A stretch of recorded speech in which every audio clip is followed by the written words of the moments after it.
खट्टी बीवाइयों और सख्त चमड़ी के बीच फंसे कांटों से ज़्यादा दर्द हरी काका को बेटों से मिली अवहेलना से हुआ। फिर बेटी आई। आइए सुनते हैं आज की कहानी कांटे। हरी काका पिछले कई दिनों से लंगड़ाकर चल रहे थे।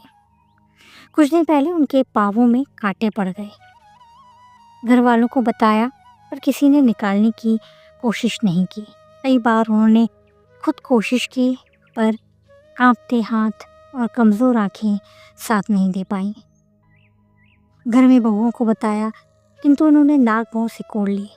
कहने लगी, दवाइयाँ तो इतनी फटी हुई हैं कि उनमें कांटे ढूंढ पाना आसान नहीं है। ना बाबा ना, हम तो नहीं निकाल पाएंगे। बच्चों ने भी उनका मजाक ही उड़ाया। वे सोचते, आज घरवाली जिंदा होती तो कब के निकाल देती। किसी को कहने की ज़रूरत नहीं पड़ती। 2 साल पहले ही गुजर गई थी हरी काका की पत्नी। उन्होंने सोचा, छोटा बेटा आएगा तो कहूँगा, अब तो दर्द सहन नहीं होता, कांटे निकालने ही पड़ेंगे। वह निकाल ही देगा। मेरा लाडला बेटा जो है।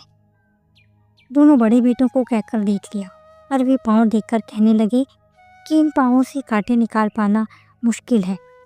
इतने सख्त पाँवों में भला सुई चुभेगी कैसे। छोटा बेटा आ गया। उसने आते ही हरी काका को खरी खोटी सुनानी शुरू कर दी।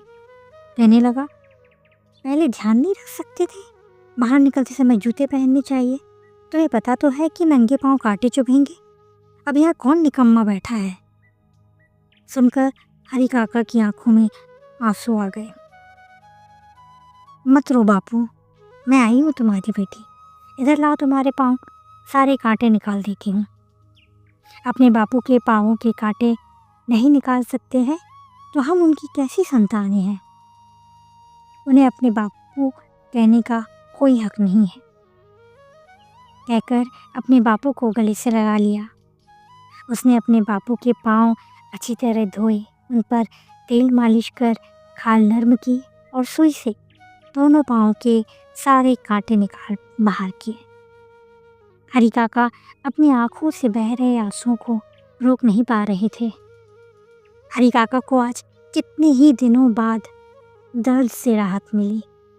आज उनकी बेटी आई है और अब कांटे उनका कुछ भी नहीं बिगाड़ पाएंगे।